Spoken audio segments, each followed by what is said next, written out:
और अब तो इनके प्रति जातिवादी मानसिकता रखने वाली पार्टियों के साथ साथ जातिवादी मीडिया भी, जिसमें सोशल मीडिया भी शामिल है, ये भी नहीं चाहता है कि यहाँ के खासकर गरीब, दबे कुचले, गरीब व लाचार लोग बाबा साहब की मूवमेंट के मुताबिक चलकर सत्ता की मास्टर चाबी खुद अपने हाथों में है और उसके लिए वे किसी भी हद तक गिरकर अपना गंदा व घिनौना आदि खेल खेलते रहते हैं। इसलिए यूपी का वर्तमान चुनाव परिणाम बीएसपी के करोड़ों लोगों की रात दिन की कड़ी तन मन धन की मेहनत का ये वाजिब फल कतई नहीं है। फिर भी बाबा साहब के अनुयायी पार्टी होने के नाते इस पार्टी के लोगों को अपनी हिम्मत कतई नहीं हारना है, बल्कि पत्थर काटकर रास्ता बनाने का अपना प्रयास व संघर्ष हर हाल में आजीवन जारी रखना है। जबकि ऐसे खराब राजनीतिक हालात बीजेपी ने भी देखे हैं, जब आजादी के बाद से काफी लंबे समय तक देश में राज करने का मौका यहाँ की जनता ने इनको नहीं दिया था, बल्कि यूपी में भी सन 2017 से पहले भाजपा की स्थिति यहाँ कोई खास अच्छी नहीं थी और अब इसी प्रकार कांग्रेस पार्टी भी लगभग उसी हालत से गुजर रही है जिस खराब हालत से पहले भाजपा गुजर चुकी है।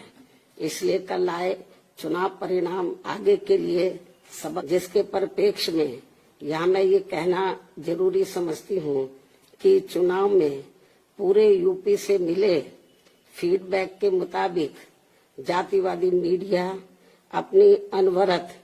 गंदी साजिशों प्रायोजित मैनेज किया हुआ मतलब सर्वे आदि कार्यक्रमों एवं लगातार नेगेटिव प्रचार के माध्यम से खासकर मुस्लिम समाज व भाजपा विरोधी हिंदू समाज के लोगों को भी गुमराह करने में ये प्रचारित करके काफी हद तक सफल साबित हुआ है कि बीएसपी भाजपा की बी टीम है तथा ये पार्टी सपा के मुकाबले में कम मजबूती से चुनाव लड़ रही है। ये खूब इन्होंने प्रचार किया, जबकि सच्चाई इसके विपरीत है, बिल्कुल उलट है, क्योंकि भाजपा से बसपा की लड़ाई राजनीतिक के साथ साथ सिद्धांतिक व चुनावी भी थी। लेकिन मीडिया द्वारा इस प्रकार के लगातार दुष्प्रचार आदि किए जाने के कारण भाजपा के अति आक्रामक मुस्लिम विरोधी चुनाव प्रचार से मुस्लिम समाज ने एक तरफा तौर पर सपा को ही अपना वोट दे दिया तथा इससे फिर बाकी भाजपा विरोधी हिंदू लोग भी बसपा में नहीं आए। और यदि ये सभी लोग इन अफवाहों का शिकार न हुए होते तो फिर यूपी का चुनाव परिणाम कतई भी ऐसा नहीं होता जैसा कि हुआ है।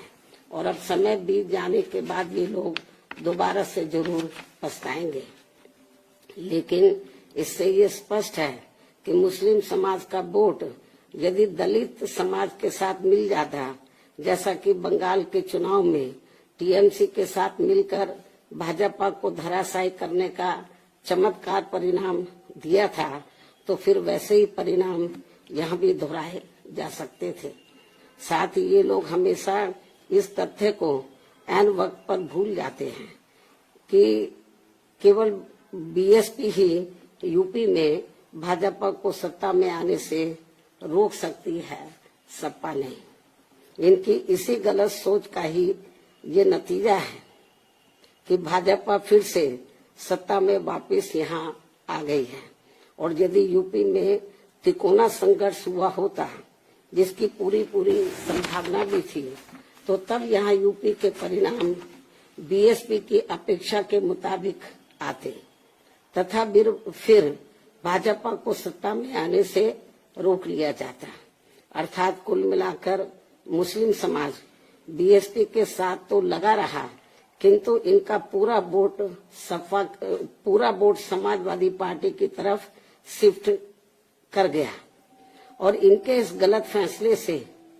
बीएसपी को बड़ा भारी नुकसान ये हुआ कि बीएसपी समर्थक अपर कास्ट व ओबीसी समाज की विभिन्न जातियों में भी ये डर फैल गया कि सपा के सत्ता में आने से दोबारा यहाँ जंगल राज आ जाएगा और फिर ये लोग भी भाजपा की तरफ चले जाएंगे। इस प्रकार से भाजपा को हराने के लिए मुस्लिम समाज ने बार बार आजमाई हुई पार्टी बीएसपी से ज्यादा सपा पर भरोसा करने की बड़ी भारी भूल की है, जिसकी सजा बीएसपी को मिली है। यह काफी कड़वी व सीख लेने वाली भी है। जिसकी सजा बीएसपी को मिली है कि हमने इन पे भरोसा किया, जिसकी सजा बीएसपी को मिली है वह काफी कड़वी व सीख लेने वाली भी है। इसलिए इस कड़े अनुभव को खास ध्यान में रखकर ही अब बीएसपी आगे अपनी रणनीति में बदलाव जरूर लाएगी। लेकिन ऐसे हालातों में भी बीएसपी मूवमेंट के हित में संतोष की बात ये रही है कि दलितों में से खासकर मेरे खुद के अपने समाज का वोट हमेशा की तरह इस बार भी अपनी मूवमेंट व पार्टी की लीडरशिप के साथ चट्टान की तरह पूरी मजबूती के साथ खड़ा रहा है। जिन पर मैं कितना भी गर्व महसूस करूं वह कम ही होगा तथा उनका जितना भी मैं आभार प्रकट करूं वह कम ही होगा। और अब मेरी उन सभी से ये भी अपील है कि उन्हें अपना मनोबल बिल्कुल भी नहीं गिरने देना है, क्योंकि बाबा साहब के अनुयायी कभी भी अपनी हिम्मत नहीं हारते हैं तथा वे अपना संघर्ष लगातार जारी रखते हैं। सफलता फिर एक दिन झक मारकर हमारे कदम जरूर चूमेगी। हमें बाबा साहब के कारवां को न रुकने देना है न झुकने देना है। साथ ही हमें ये भी मानकर चलना चाहिए कि अब बुरा वक्त खत्म होने वाला है, क्योंकि पूरा खून पसीना बहाने के बावजूद भी जो यूपी का इस बार परिणाम आया है तो उससे बुरा और क्या हो सकता है। अर्थात पार्टी के लोगों को निराश व हताश कतई नहीं होना है और अपने स्वाभिमान व मूवमेंट की सफलता के लिए पहले की तरह ही पूरे जी जान से पार्टी के कार्य में लगे रहना है। साथ ही इस बार यूपी में पार्टी की अपेक्षा के मुताबिक नतीजे नहीं आने को लेकर फिर से मैं उन्हें ये कहना चाहती हूँ, इस बार चुनाव में मुसलमानों का वोट एक तरफा सपा की ओर जाते देखकर दलित वर्ग में से मेरे खुद के समाज को छोड़कर बाकी सभी हिंदू समाज ने सपा के रहे गुंडा, माफिया, आतंकी व भ्रष्ट राज को याद करके तथा ये सोचकर कि कई हिंदुओं का वोट बंटने से सपा सत्ता में वापस न आ जाए, इसके डर से इन्होंने बीजेपी की नीतियों व कार्यशैली से दुखी व परेशान होते हुए भी अपना एक तरफा वोट बीजेपी को अंदर अंदर ट्रांसफर कर दिया, जिसने फिर बीएसपी को सन 1977 में कांग्रेस पार्टी की हुई स्थिति की तरह यहाँ चुनाव में लाकर खड़ा कर दिया है। हालांकि इसके बाद फिर अगले हुए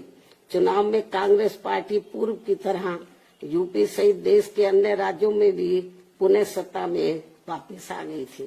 कहने का तात्पर्य ये है कि राजनीति में कभी कभी वर्तमान की तरह ऐसे उतार चढ़ाव भी आते हैं जिससे अपनी पार्टी के लोगों को भी दुखी होकर शांत बैठने की बजाय या इधर उधर भटकने की बजाय बल्कि ऐसी बदली हुई परिस्थितियों का भी मुकाबला करने के लिए अपनी वर्तमान रणनीति में परिवर्तन करके आगे बढ़ना होगा। और इसके लिए बाबा साहब के राजनीतिक जीवन संघर्ष व उनकी सोच को भी ध्यान में रखकर अपनी पार्टी के जनाधार को फिर से कैडर के जरिए आगे बढ़ाना है। साथ ही इस मामले में हमें ये भी याद रखकर आगे बढ़ना है कि कांग्रेस ने बाबा साहब को अपने रास्ते का रोड़ा मानकर इनको सीधे चुनाव में कामयाब नहीं होने दिया था, लेकिन उन्होंने इससे भी अपनी हिम्मत नहीं हारी थी और फिर यहाँ जातिवादी व्यवस्था के शिकार हुए लोगों को एकजुट व संगठित होकर उन्हें राजनीति में आगे आने की भी सलाह दी थी, ताकि फिर वे सत्ता के जरिए अपना खुद का विकास व उत्थान आदि कर सके, जैसा कि हमने यूपी में 4 बार करके दिखाया भी है। साथ ही उन्होंने उस समय कांग्रेस जैसे अन्य उन सभी जातिवादी पार्टियों से भी अलग रहने की भी सलाह दी थी, जिनकी जातिवादी सोच में कोई परिवर्तन नहीं आ रहा था। इसलिए इन सब बातों को ध्यान में रखकर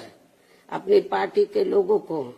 फिर से यह अपनी पार्टी व मूवमेंट को आगे बढ़ाना है। इन्हीं जरूरी बातों के साथ ही अब मैं बीएसपी के सभी छोटे बड़े पदाधिकारियों, कार्यकर्ताओं एवं अनुयायियों के साथ साथ सब समाज के उन सभी लोगों का भी हृदय से आभार प्रकट करती हूँ, जिन्होंने बीएसपी को जिताने के लिए यहाँ रात दिन काफी कड़ी मेहनत की है तथा पूरे तन मन धन से भाजपा को हराने के लिए यहाँ लगे रहे हैं। साथ ही उत्तराखंड व पंजाब राज्य के भी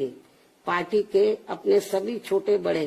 पदाधिकारियों, कार्यकर्ताओं एवं अनुयायियों का भी मैं पूरे तय दिल से आभार प्रकट करती हूँ, जिन्होंने वहाँ पार्टी को कामयाब बनाने के लिए अपनी पूरी कोशिश की है। हालांकि इन राज्यों में भी हमें उम्मीद के मुताबिक सही सफलता नहीं मिली है, जिसका पार्टी को काफी दुख व चिंता भी है। वहाँ भी हम लोग वर्तमान जो राजनीतिक हालात चल रहे हैं, तो उसको ध्यान में रखकर हम लोग आगे की रणनीति